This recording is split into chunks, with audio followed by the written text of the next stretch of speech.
نحمده ونستعينه ونستغفره ونعوذ بالله من شرور أنفسنا ومن سيئات أعمالنا من يهده الله فلا مضل له ومن يضلل فلا هادي له وأشهد أن لا إله إلا الله وحده لا شريك له وأشهد أن محمدا عبده ورسوله يا أيها الذين آمنوا اتقوا الله حق تقاته ولا تموتن إلا وأنتم مسلمون يا أيها الناس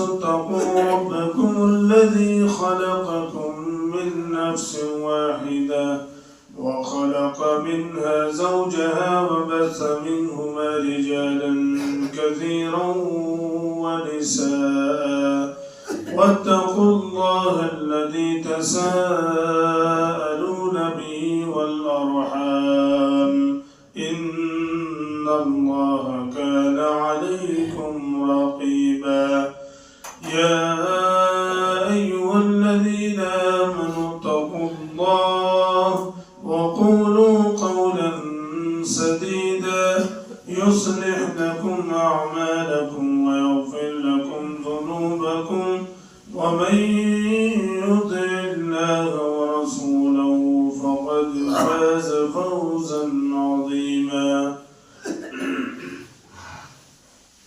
أما بعد فإن خير الحديث كتاب الله وخير الهدي هدي محمد صلى الله عليه وسلم وإن شر الأمور محدثاتها وكل محدثة بدعة وكل بدعة ضلالة وكل ضلالة في النار.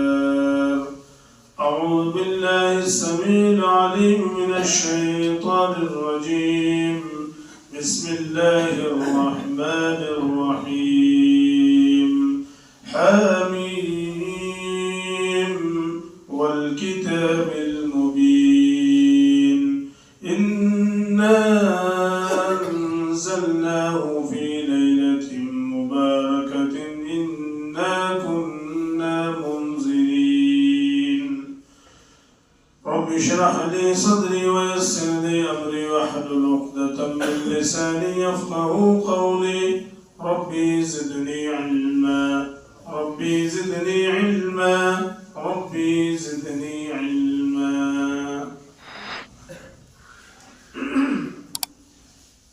تمام قسم کی تعریف و حمد و ثنا وصلی اللہ وحدہ لا شریک کے لیے ہے، جو تمام معاملات کا تنِ تنہا مدبر ہے اور جس کے حکم کے بغیر کوئی پتا بھی ہل نہیں سکتا.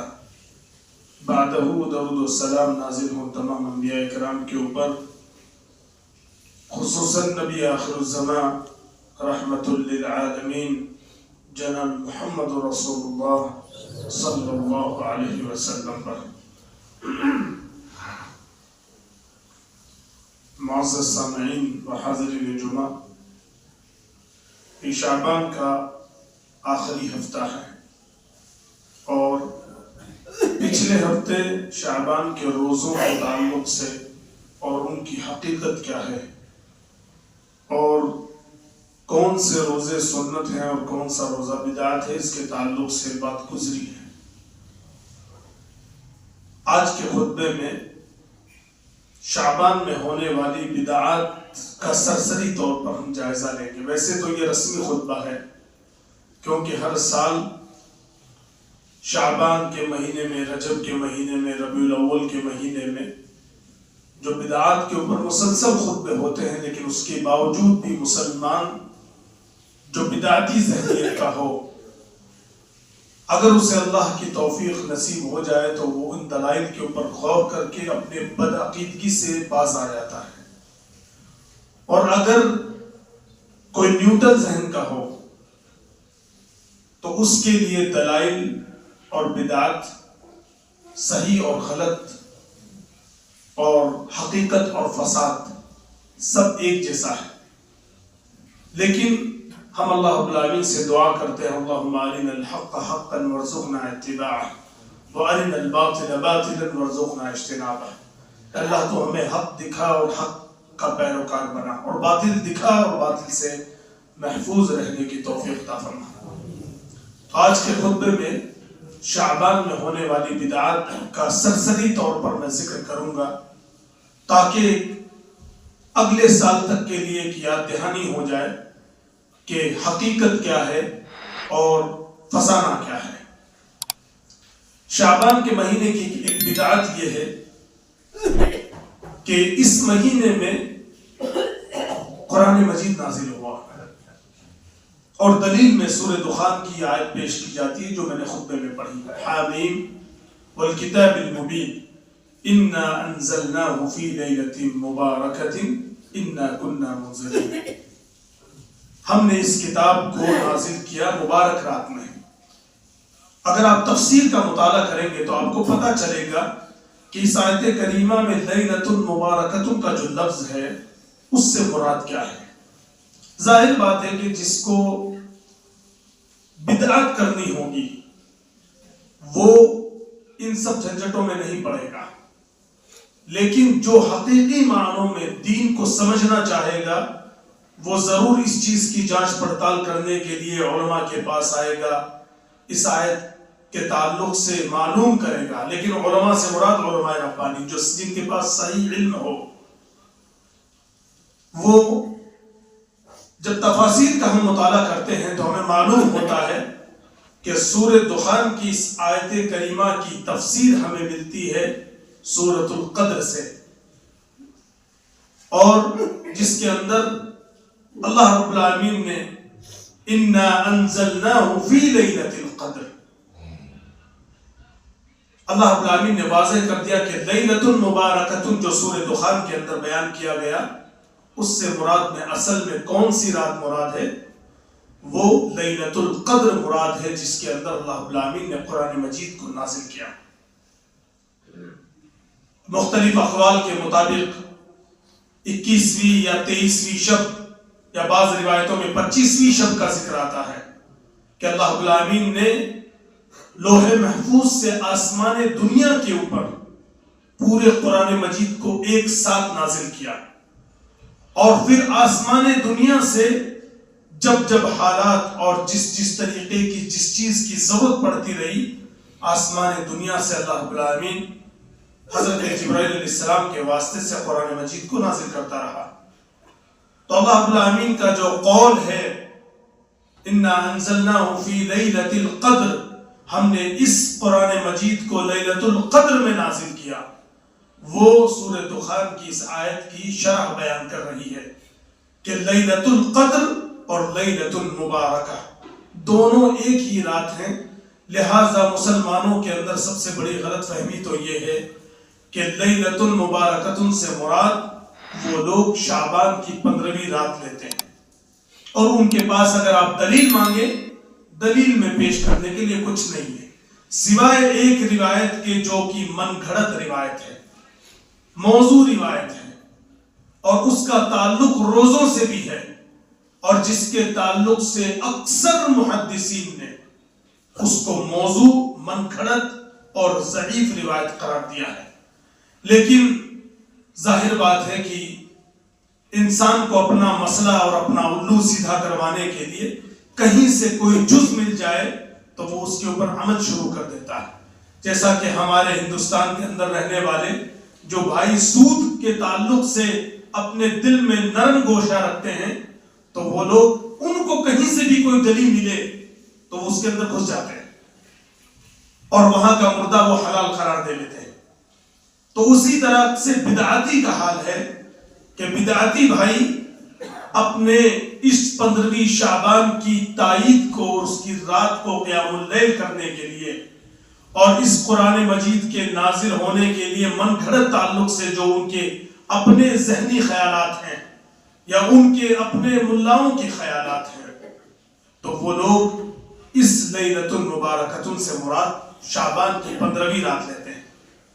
یہ تو وہ پہلی بدعت ہے جو 15ویں شعبان کے تعلق سے بدعتیوں میں رائج ہے، حالانکہ حقیقت اس کے بالکل برعکس ہے۔ اس کے بعد ایک اور بدعت جس میں جاہل قسم کے جو مسلمان ہیں، جاہل سے مراد جو ان پڑھ ہے، دین کے بارے میں نہیں جانتے، یہ کہہ کر کے بیوقوف بنایا جاتا ہے کہ شعبان کی 15ویں رات کو اللہ رب العزت آسمان دنیا کے اوپر آتا ہے اور کہتا ہے کہ کون ہے جو مجھ سے دعا مانگے، کون ہے جو مجھ سے استغفار طلب کرے، اور کون ہے جو مجھ سے سوال کرے، اور میں ان تمام لوگوں کے سوالات کا جواب دوں۔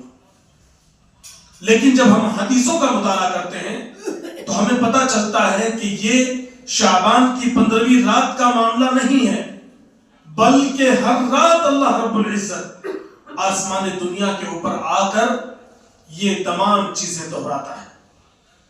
اور اس تعلق سے صحیح بخاری کی وہ روایت جس کے اندر اللہ کے نبی صلی اللہ علیہ وسلم فرماتے ہیں ينزل ربنا كل ليلة إلى السماء الدنيا حين يبقى ثلث الليل، کہ رب العالمین آسمان دنیا کے اوپر نازل ہوتا ہے ہر رات، كل ليلة، اس حدیث کے اندر لفظ ہے كل ليلة، اور ان کے علماء سے پوچھ لیجئے کہ کلن کا معنی عربی زبان میں کیا ہوتا ہے۔ اگر انہیں عربی زبان آتی ہوگی، سمجھ میں آتی ہوگی، تو شاید وہ اس کا صحیح ترجمہ کرتے ہیں، کیونکہ مسلمانوں کو اکثر یہ کہہ کر بیوقوف بنایا جاتا ہے کہ قرآن سب کا ایک ہے، ترجمے میں گڑبڑی ہے۔ جو کوئی عربی زبان سے واقف ہوگا کم سے کم اس کے دل میں اتنا خوف تو ضرور ہوگا کہ رب العالمین کے کلام کا ترجمہ تو صحیح کر سکے، اور جس کے دل میں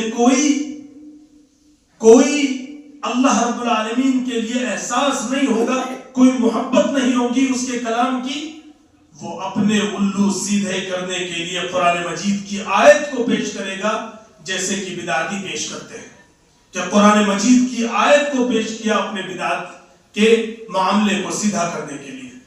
لہذا فَأَمَّا الَّذِينَ فِي قُلُوبِهِمْ زَيْغٌ فَيَتَّبِعُونَ مَا تَشَابَهَ مِنْهُ ابْتِغَاءَ الْفِتْنَةِ وَابْتِغَاءَ تَعْوِيلِهِ، جن کے دلوں میں ٹیڑھاپن ہوتا ہے، جن کے دلوں میں کجی ہوتی ہے، وہ لوگ قرآن مجید کی آیتوں کو اپنے ذہنی خیالات کے مطابق فٹ کرتے ہیں۔ اللہ رب العالمین نے اس چیز کے تعلق سے وضاحت کی۔ اللہ کے نبی صلی اللہ علیہ وسلم فرماتے ہیں کہ ہر رات رب العالمین آسمان دنیا کے اوپر آتا ہے، کب؟ حین یبقى ثلث اللیل، جب رات کا 1/3 حصہ بچ جاتا ہے، اور اس وقت میں اللہ رب العالمین کہتا ہے من یسألونی فاستجیب لہ، کون ہے جو مجھ سے سوال کرے اور میں اس کے سوالوں کا جواب دوں۔ اللہ اکبر، ہماری خوش نصیبی کا عالم دیکھیے، ہمارا رب ہمیں پکار رہا ہے۔ اللہ رب العزت کہتا ہے من یسألونی فاستجیب لہ، کون ہے جو مجھے پکارے اور میں اس کی پکار کو سنوں۔ من یستغفرنی فاغفر لہ، کون ہے جو مجھ سے استغفار طلب کرے، مجھ سے معافی مانگے اور میں اسے معاف کر دوں۔ من یسألنی فاعطیہ، کون ہے جو مجھ سے مانگے اور میں اسے عطا کر دوں۔ یہ 3 سوال اللہ رب العالمین حتی یطلع الفجر، یہاں تک کہ فجر طلوع ہو جاتی ہے، اور اس وقت تک مسلسل رب العالمین یہ سوالات دہراتا رہتا ہے۔ یہ اللہ رب العزت یہ سوالات دہراتا رہتا ہے، یہ کہتا ہے کون ہے جو مجھ سے مانگے اور میں اسے عطا کر دوں، کون ہے جو مجھ سے معافی مانگنا چاہے اور میں اسے معاف کر دوں، کون ہے جو مجھ سے سوال کرے اور میں اس کے سوال، کون ہے جو دعا کرے اور میں اس کی دعا کو سن لوں۔ ہونا تو یہ چاہیے کہ ہم رب کو پکاریں، لیکن رب ہمیں پکار رہا ہے۔ اس کے باوجود بھی کتنے نوجوان ایسے ہیں جو رات کو 1-1 2-2 بجے تک مسلسل موبائل دیکھتے ہیں، اور رب ہمیں پکارتا ہے اور ہم اس کی پکار کا جواب نہیں دیتے۔ کیا ایسا نہیں ہے؟ ایسا ہی ہے۔ 1-2 بجے تک موبائل کا دیکھنا بہت عام سی بات ہے۔ موبائل نے ہماری آنکھوں کی نیندیں جو ہے سلب کر لی ہیں۔ اللہ تعالی ہم سب کو ہدایت و توفیق دے کہ ہم رمضان مبارک کے مہینے کے آنے سے پہلے اس موبائل کو اپنی زندگیوں سے کچھ لمحوں کے لیے، کچھ دنوں کے لیے ختم کر ڈالیں۔ شعبان کی 15ویں رات کے تعلق سے یہ من گھڑت اور ضعیف روایت پیش کی جاتی ہے کہ اذا كانت ليلة النصف من شعبان فقوموا ليلها وصوموا نهارها، کہ جب شعبان کی 15ویں رات آئے تو اس رات میں جو ہے قیام کرو اور اس دن کا روزہ رکھو۔ اور یہ علامہ البانی نے اس روایت کو موضوع قرار دیا ہے، من گھڑت قرار دیا ہے کہ روایت من گھڑت ہے۔ اور اس کے تعلق سے جو صحیح روایت ہے صحیح بخاری کے اندر جو میں نے پیش کی کہ ہر رات اللہ رب العزت آتا ہے، لہذا بدعتیوں کا یہ عقیدہ ہے کہ جب 15ویں شعبان ہوتی ہے تو اللہ رب العالمین آسمان دنیا کے اوپر آتا ہے، حالانکہ حدیث کیا کہہ رہی ہے کہ ہر رات اللہ رب العالمین آتا ہے۔ تو اگر تم 15ویں شعبان منانا چاہتے ہو تو اللہ کے بندو نبی کے فرمان کے اوپر غور نہیں کرتے کہ تمہاری ہر رات 15ویں شعبان ہے؟ تم چاہو تو رب العالمین سے ہر رات 15ویں شعبان سمجھ کر کے سوال و جواب کر سکتے ہو، رب العالمین سے مانگ سکتے ہو، رب العالمین سے مغفرت طلب کر سکتے ہو، رب العالمین سے استغفار کر سکتے ہو، لیکن دین میں چور دروازے ہمیں چاہیے، کیونکہ کون ہے جو اتنی مشقت اٹھائے؟ سال کے 364 دن کون محنت کرے؟ صرف ایک دن 15ویں شعبان کو عبادت کر کے اور جنت کو لے اڑے گے۔ یاد رکھیں جنت اتنی سستی نہیں ہے۔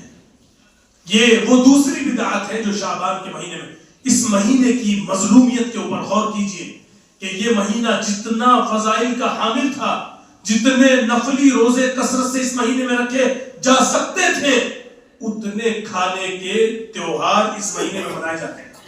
یعنی یہ مہینہ جتنا بھوکا رہنے کا مہینہ تھا، مسلمانوں نے، بدعتیوں نے اس مہینے کے اندر کثرت سے کھانے کے تیوہار نکالے۔ 15ویں شعبان کو روزہ رکھنے کے تعلق سے بدعت، ایک اور بدعت، تیسری بدعت نماز کے نام پر، اور وہ نماز ہے جس کو کہتے ہیں صلاۃ الالفیہ۔ الف کا مطلب عربی زبان میں ہوتا ہے ہزار، الف کا معنی عربی زبان میں ہزار کو کہتے ہیں، یہ اس کو اردو زبان میں ہزاری نماز بھی کہتے ہیں۔ کہیں اس کو صلاۃ برات کے نام سے بھی جانا جاتا ہے، یعنی صلاۃ برات یعنی جو یہ نماز پڑھ دے بری ہو گیا ہر چیز سے۔ اور اس نماز کا طریقہ کیا ہے کہ ہر رکعت میں سورۃ الفاتحہ کے بعد 10 مرتبہ سورۃ الاخلاص پڑھے گا۔ اس طریقے سے 100 رکعتوں کے اندر 1000 مرتبہ سورۃ الاخلاص ہو جاتی ہے، اسی وجہ سے اس کا نام صلاۃ الالفیہ رکھا گیا، یعنی ہزاری نماز۔ اس نماز کے تعلق سے سب سے پہلے ہمارے ذہن میں یہ خیال آنا چاہیے کہ نماز کس پر فرض ہوئی۔ ظاہر بات ہے کہ اللہ کے نبی صلی اللہ علیہ وسلم کو یہ تحفہ معراج میں عطا کیا گیا، اور آپ صلی اللہ علیہ وسلم نے پوری زندگی ہمیں اس چیز کے بارے میں واضح کیا کس طریقے سے نماز پڑھنی ہے۔ آپ نے ہمیں اپنے فرمان اور ارشادات کے مطابق بتایا، صلو کما رأیتمونی اصلی، نماز ویسے پڑھو جیسے تم نے مجھے پڑھتے ہوئے دیکھا ہے۔ کوئی مائکہ لالی جواب دے دے کہ اللہ کے نبی صلی اللہ علیہ وسلم نے ہزاری نماز پڑھی؟ نہیں پڑھی، بلکہ اس کا ثبوت ہی نہیں ہے۔ لیکن کیونکہ مسلمان کو 100 رکعتوں میں پورے سال موج مستی چاہیے، پورے سال اس کو فن چاہیے، اس لیے وہ 100 رکعتیں پڑھ کے، اور وہ بھی اکثر لوگوں کا آپ حال دیکھ لو، یہ بدعت بھی نہیں کر پا رہے، بدعت بھی نہیں کر پا رہے۔ 100 رکعت پڑھنا کوئی معمولی بات ہے؟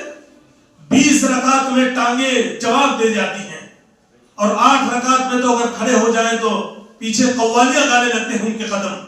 یہ حال ہے مسلمانوں کے ایمان کا۔ اور ابھی رمضان آ رہا، پتہ چل جائے گا آپ لوگوں کو، جن کو نہیں معلوم ہر 2 رکعت کے بعد فریج کی طرف نکلتے ہیں پانی پینے کے، نہیں پیاس لگتی تب بھی پانی پیتے ہیں۔ کس لیے؟ تاکہ ایمان کے جو فوراً نیت باندھنے کے بعد میں جب نماز شروع ہو تو کم سے کم ہمیں قیام میں کچھ کمی مل جائے، کچھ ڈسکاؤنٹ مل جائے۔ اللہ کے نبی صلی اللہ علیہ وسلم تو کہہ رہے ہیں کہ اگر انسان اس رمضان کی فضیلت جان لے تو دعا کرتا کہ رب العالمین پورا سال رمضان ہوتا، اور ہم اور آپ یہ دعا کرتے ہیں کہ اللہ اس رمضان کو جلدی بھیج دے۔ مسلمانوں، ہمارے ایمان کا جائزہ لیں، ہمارا ایمان کتنا مر چکا ہے، کتنی بے غیرتی داخل ہو گئی ہمارے ایمانوں کے اندر، اور ان تمام چیزوں کے وجوہات ہمارے اپنے اعمال ہیں۔ ہمارے اپنے اعمال کی وجہ سے ہمیں یہ توفیق نہیں مل پا رہی۔ اللہم بلغنا رمضان، اے اللہ تو ہمیں رمضان تک پہنچا، اس کی سعادت نصیب فرما، اور تا حیات اس پر قائم رکھ، اور اسی پر موت نصیب فرما دے۔ یہ دعا مسلمانوں کو کثرت سے کرنے کی ضرورت ہے کہ اللہ تو ہمیں رمضان کی سعادت نصیب فرما دے۔ تو یہ بدعت ہزاری نماز، اس کے تعلق سے کس نے ایجاد کی، کب یہ پڑھی گئی، کس نے پڑھی، کہاں پڑھی، ان تمام سوالوں کے جواب اگر آپ پوچھ لیں آپ کے پاس کوئی جواب نہیں دیا جائے گا۔ آئیے ہم بتاتے ہیں آپ کو۔ اس نماز کا وجود سب سے پہلے سن 448 میں ہوا۔ سن 448 میں صلاۃ الفیہ کا وجود عمل میں آیا، اور وجود میں لانے والا جس کا نام تھا ابن ابی الحمراء، ابن ابی الحمراء نابلس کا رہنے والا تھا، اور وہاں سے وہ چل کر کے آیا، اور جس رات وہ بیت المقدس پہنچا وہاں اس نے 15ویں شعبان کو 2 رکعت نماز کی نیت باندھی، 2 رکعت نماز کی نیت باندھی، اور نماز کی نیت باندھنے کے بعد ایک شخص اس کے ساتھ میں جڑ گیا، ایک شخص اس کے قریب کھڑا ہو کر کے اس کے ساتھ نماز پڑھنے لگا، اور جب لوگوں نے دیکھا کہ 2 لوگ نماز پڑھ رہے ہیں، ایک تیسرا آدمی آیا، اس کے ساتھ جڑ گیا، چوتھا آدمی آیا، وہ اس کے ساتھ جڑ گیا، اور اس طرح سے مختصر لوگوں نے صلاۃ الفیہ کو ادا کیا۔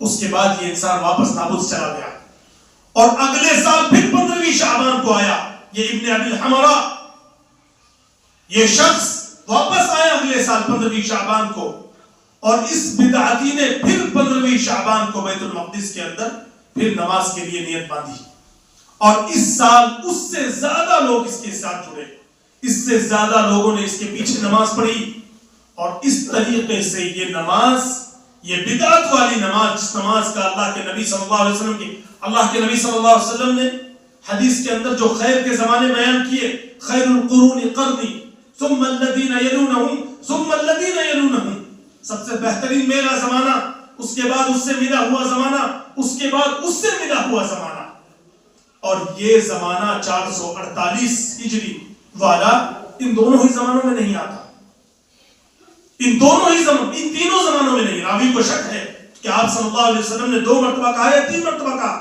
اور یہ تینوں ہی مرتبہ میں نہیں آتا۔ اور یہ بدعت، اور اس بدعت کے تعلق سے علامہ طرطوشی رحمہ اللہ نے الحوادث والبدع، ان کی کتاب، اس کے اندر صفحہ نمبر 121 اور 122 کے اوپر اس کے تعلق سے ذکر کیا کہ بدعت کب وجود میں آئی۔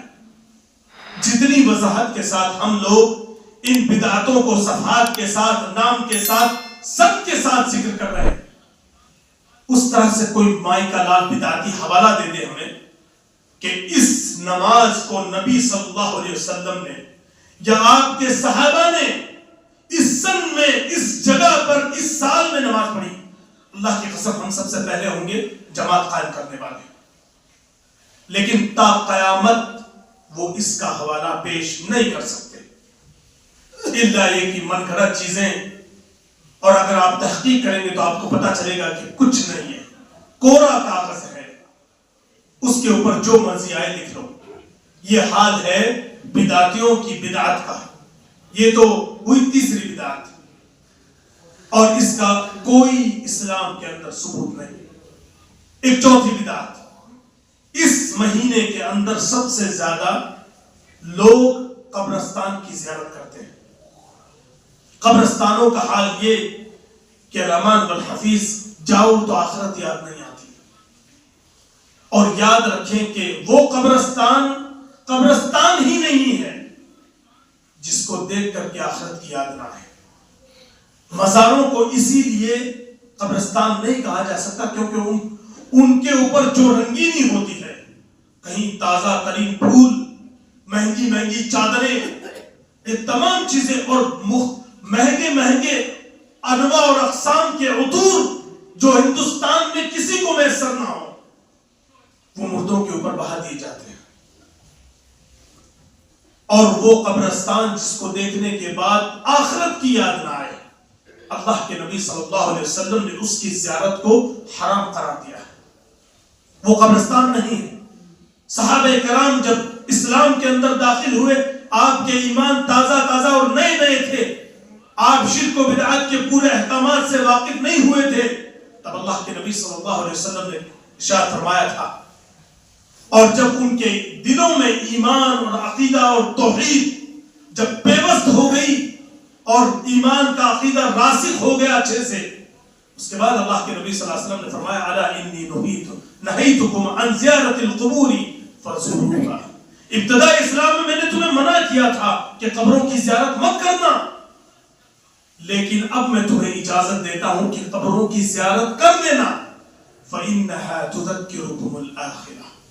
یاد رکھیں، مقصد بھی بیان کیا اللہ کے نبی صلی اللہ علیہ وسلم نے، کیونکہ یہ تمہیں آخرت کی یاد دلاتی ہے۔ یہ قبریں، یہ دھسی ہوئی قبریں، یہ جوان اور پربا اور موٹے تازے اور ہٹے کٹے انسان اسی زمین پر چلا کرتے تھے، انہیں دیکھ کر کے اندازہ لگاؤ کہ یہ زمین کے نیچے دفن ہو گئے۔ تم سے پہلے کی قومیں ہاتھوں سے پتھر تراش دیتی تھی، ينحتون الجبال بیوتا، جو پہاڑوں کو تراش کر کے گھر بنا لیا کرتے تھے، اور جب ہمارا عذاب آیا کأنہم اعجاز نخل خاویہ، ہم نے ان کو اس طریقے سے کر دیا گویا کھجور کے ٹوٹے ہوئے تنے پڑے ہیں۔ تو تم کیا ہو مسلمانوں؟ تم تو 15ویں صدی کے مریض نوجوان ہو، تمہاری تو جوانی بھی نہیں آئی صحیح سے، کتنی طاقت رکھتے ہو، کتنی قوت رکھتے ہو۔ ان قبروں کو دیکھ کر کے آخرت کی یاد آنی چاہیے۔ جن قبرستانوں کو دیکھ کر کے آخرت کی یاد نہ آئے، اس کی زیارت حرام ہے۔ کوئی فتویٰ اگر لے جانا چاہے تو مجھ سے لے جا سکتا ہے۔ وہ قبرستان جس کو دیکھ کر کے آخرت کی یاد نہ آئے، اس کی زیارت حرام ہے، چاہے وہ قبر ہو یا قبرستان ہو۔ ایک اور 5ویں بدعت اس مہینے میں، روحوں کی آمد کا عقیدہ۔ کہتے ہیں روحیں آتی ہیں۔ ایک سوال ہے، دلیل تو بعد میں پیش کروں گا میں، ایک سوال ہے ان لوگوں سے جو یہ کہتے ہیں کہ روحیں آتی ہیں۔ ان سے ایک سوال پوچھا جائے کہ آپ کی روحیں یہ جنتی ہیں کہ جہنمی ہیں؟ اگر وہ کہتے ہیں جنتی ہیں تب بھی پھنستے ہیں، اور اگر وہ کہتے ہیں کہ جہنمی ہیں تب بھی پھنستے ہیں۔ جنتی ہوگی تو یہ جنت کی نعمتیں چھوڑ کر تمہارے کیمیکل والے کھانے جو شدھ نہیں ہیں، رب کی شدھ نعمتیں چھوڑ کر کے یہاں پر آ کر کھائیں گے۔ اگر تمہاری ایسی سوچ ہے تو اللہ کی قسم افسوس ہے اس سوچ کے اوپر۔ اور اگر تم کہتے ہو کہ جہنمی تھے اس لیے جہنم میں کچھ کھانے کو نہیں مل پا رہا ہے تو ادھر آ کر کھا رہے ہیں، تو ممکن ہے کہ اس اعتبار سے بھی پھنستے ہیں۔ یہ تو وہ عقلی دلیل ہے۔ اللہ رب العالمین سے قرآن مجید کے اندر اللہ رب العالمین نے اس بات کی وضاحت کر دی، وَمِن وَرَائِهِمْ بَرْزَخٌ إِلَى يَوْمِ يُبْعَثُونَ۔ رب العالمین نے قیامت کے دن تک کے لیے ان کے درمیان ایک آڑ حائل کر دی ہے، برزخ حائل کر دی ہے۔ وہ چاہ کر بھی نہیں آ سکتے، چاہ کر بھی نہیں آ سکتے۔ تو کیسے روحیں آ جاتی ہیں؟ کہاں سے لائے یہ عقیدہ؟ تو تمہارے اور پھر ان اغیار کے جو کہتے ہیں کہ مورتیوں میں بھی روحیں ہوتی ہیں، تو تمہارے اور ان کے عقیدوں میں کتنا فرق ہے مسلمانوں؟ اپنے آپ کو مسلمان بھی کہتے ہو اور مورتیاں بھی پوجتے ہو، یہ ناممکن ہے، تم مسلمان نہیں ہو سکتے۔ اس لیے اپنے عقیدے کی اصلاح کریں۔ اور ایک اس رات میں چھٹی بدعت جو لوگ اکثر کرتے ہیں، اور وہ ہے یاسین شریف کی تلاوت۔ جن لوگوں کو پورے سال کوئی قرآن مجید کی تلاوت میسر نہیں ہوتی، وہ لوگ سب سے زیادہ سورہ یاسین کی تلاوت کرتے ہیں۔ اور یاد رکھیں کہ قرآن مجید کا سورہ یاسین حصہ ضرور ہے، اور دوسری آیتوں کے جیسا حصہ ہے، لیکن یاد رکھیں کہ سورہ یاسین کے تعلق سے جتنے فضائل ہیں سارے کے سارے یا تو ضعیف ہیں یا موضوع ہیں۔ فضائل جن کی ہے آیت الکرسی ہو گئی، سورۃ الفاتحہ ہو گئی، معوذتین ہو گئی، سورۃ الاخلاص ہو گئی، سورۃ البقرہ ہو گئی، یہ وہ صورتیں ہیں جن کے فضائل قرآن مجید کے اندر بیان کیے گئے۔ اس کے علاوہ اور بھی کئی صورتیں ہیں، لیکن سورہ یاسین کی کوئی فضیلت نہیں ہے الا یہ کہ اس کو پڑھے تو جس طرح سے قرآن کا دوسرا حصہ ہم پڑھے اور جو ثواب ملے گا وہی سورہ یاسین پر ملے گا۔ لیکن آپ دیکھ لو، جتنے بدعتی ہوں اور جتنے بھی بریلوی قسم کی ذہنیت کے ہوں، چاہے وہ دیوبندی ہوں یا پھر بریلوی ہوں، ان کو قرآن میں ایک ہی سورت یاد ہوگی اور وہ ہے سورہ یاسین۔ اس کے علاوہ ان کو قرآن سے کچھ نہیں یاد ہوتا۔ یہ اللہ رب العالمین نے ان کے دلوں کے اوپر اس طریقے سے چیز مسلط کر دی کہ ہر بدعات کو دین سمجھ کر کے ادا کرتے ہیں، اور یہی وجہ ہے کہ خیر کی ہمیں توفیق نہیں ملتی۔ جب ہم دین کو دین سمجھ کر کے ادا کریں گے اور دین کے اندر جاننے کی اور حق تلاش کرنے کی کوشش کریں گے تو ہمیں اللہ رب العالمین توفیق دے گا۔ رب العالمین ہم تجھ سے دعا کرتے ہیں کہ تو ہمیں توفیق نصیب فرما، خیر کو سمجھنے کی توفیق نصیب فرما۔ رب العالمین تو ہمیں بدعات اور اس کی گمراہیوں سے محفوظ کر دے۔ رب العالمین ہم سب عملی طور پر کورے ہیں، رب العالمین ہمارے پاس کوئی عمل نہیں ہے۔ رب العالمین اس رمضان مبارک کے مہینے میں تو ہمیں خیر کی اور توفیق نصیب فرما دے۔ رب العالمین تو ہمیں سعداء میں سے بنا دے، ہمیں بدبختوں سے محفوظ کر دے۔ اللہم اجعل حیاتنا حیات السعداء، اے رب العالمین تو ہماری زندگی سعادت مندوں کی زندگی بنا دے۔ ولا تجعل حیاتنا حیات الاشقیاء، رب العالمین تو ہمیں بدبختی کی زندگی سے محفوظ کر دے۔ رب العالمین تو ہمیں سنت پر مر مٹنے والا بنا دے، اور رب العالمین تو ہمیں بدعاتوں کا قلع کما کرنے کی توفیق عطا فرما۔ رب العالمین تو ہمیں اسلام کی صحیح تعلیمات پہنچانے کی توفیق نصیب فرما دے۔ رب العالمین ہم سب بھٹک چکے ہیں، ہم سب خطا کار ہیں، بدکار ہیں، عملی اعتبار سے ہمارے پاس کچھ نہیں ہے۔ رب العالمین تو اپنی ہدایت اور اپنی توفیق ہمارے نصیب میں کر دے۔ رب العالمین تو ہمیں توفیق نصیب فرما دے۔ رب العالمین کوئی خیر کا کام کرنے کی اور برائی سے بچنے کی ہم میں سکت اور طاقت نہیں ہے سوائے تیری توفیق اور ہدایت کے۔ لا حول ولا قوت الا باللہ۔ رب العالمین تو ہمیں خیر کے کام کرنے کی توفیق عطا فرما، بدعتوں سے محفوظ کر دے۔ رب العالمین اسلامی معاشرہ بگڑتا جا رہا ہے، رب العالمین تو اپنی رحم و کرم سے ہمارے معاشرے کی اصلاح فرما دے۔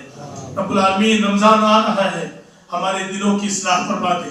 رب العالمین پورا سال ہو گیا ہمیں دعائیں کرتے ہوئے، رب العالمین ہمارے اعمال ایسے نہیں ہیں کہ ہماری دعائیں قبول ہوں، لیکن تیری رحمت پر امید رکھتے ہوئے رب العالمین تیری ذات کے اوپر تو تواب ہے، تو غفور الرحیم ہے، رب العالمین تو غافر الذنب ہے، قابل التوب ہے، رب العالمین تو توباؤں کو قبول کرتا ہے، گناہوں کو معاف فرماتا ہے۔ ہم تیری رحمت سے امید کرتے ہیں کہ تو ہمارے دلوں کی اصلاح فرما دے گا، ہمارے جسموں کی اصلاح فرما دے گا، ہمارے آنکھ کان اور اعضاء اور جوارح کے رب العالمین تو اصلاح فرما دے گا۔ رب العالمین تو ہمیں اتنی طاقت دے اور قوت دے کہ ہم رمضان مبارک کی کثرت سے عبادت کر سکیں، رب العالمین تجھے راضی کر سکیں۔ رب العالمین ہمارے اندر وہ طاقت نہیں، رب العالمین نوجوانوں کو اتنی طاقت اور قوت دے، رب العالمین بوڑھوں کو طاقت اور قوت دے، رب العالمین جو بیمار ہیں انہیں رمضان سے پہلے شفا کاملہ عاجلہ نصیب فرما دے، انہیں رمضان کی سعادت نصیب فرما دے۔ رب العالمین تو ہمیں بدعات سے محفوظ کر کے صراط مستقیم پر چلنے کی توفیق عطا فرما۔ رب العالمین ہمارے بچوں کو ہدایت نصیب فرما دے، رب العالمین تو ہمیں ہدایت نصیب فرما دے، رب العالمین تو ہمیں اور ہماری اولادوں کی اصلاح فرما دے، ہمارے گھروں کی اصلاح فرما دے، ہماری ماں اور بہنوں اور بیٹیوں اور بیویوں کے اعمال کی اصلاح فرما دے، ان کے اعضاء و جوارح کی اصلاح فرما دے۔ رب العالمین ہم تجھ سے دعا کرتے ہیں، ربی اوزعنی ان اشکر نعمتک التي انعمت علی وعلى والدي وأن أعمل صالحا ترضاه وأن أعمل صالحا ترضاه وأن أعمل صالحا ترضاه وأصلح لي في ذريتي إني تبت إليك وإني من المسلمين. رب العالمین تو ہمیں وہ عمل کرنے کی توفیق نصیب فرما دے جس سے تو راضی ہو. رب العالمین تو ہماری اولادوں کی اصلاح فرما دے. رب العالمین تو ہماری اولادوں کی اصلاح فرما دے. اسلام کا عقیدہ ان کے ذہن و دماغ میں، ان کے دلوں میں، ان کے خونوں میں اور ان کے رگوں میں بسا دے. رب العالمین ہمارے ملک کے حکمرانوں کو ہدایت و توفیق دے کہ ہم اس ملک کی فلاح و بہبود کے لیے، امن و شانتی کے لیے رب العالمین وہ کام کریں. رب العالمین مسلمانوں کو توفیق دے اس ملک کے امن و شانتی میں سب سے پہلے اپنا حصہ اور نصیب ڈالے. رب العالمین ہمارے ملک کے ہندو بھائیوں کو توفیق دے کہ اس ملک کی امن و شانتی کے لیے امن و شانتی سے رہنے کی توفیق نصیب فرما. رب العالمین ہمارے والدین کے اوپر رحم فرما. جب تک تو ہمیں زندہ رکھے اسلام کے اوپر زندہ رکھ. جو لوگ اس دنیا سے رخصت ہو گئے رب العالمین ان کی قبروں کو نور سے بھر دے. رب العالمین وہ ہمارا عقیدہ یہ ہے کہ وہ اس دنیا میں نہیں آ سکتے، ان کی روحیں نہیں آ سکتی. رب العالمین تو ان کی قبروں کو وسیع فرما دے، انہیں جنت کے وسیع و عریض میدان نصیب فرما دے. رب العالمین ہمیں جب تک زندہ رکھے اسلام کے اوپر زندہ رکھ. جب ہمارا خاتمہ ہو ایمان پر ہو توحید پر ہو، مرنے سے پہلے تو ہمیں توبہ نصوح عطا فرما دے. اس حال میں موت آئے کہ تو ہم سے راضی ہو. اللہم آمین اللہم آمین اللہم آمین. اقول قولی ھذا استغفر اللہ لی ولکم ولسائر المسلمین.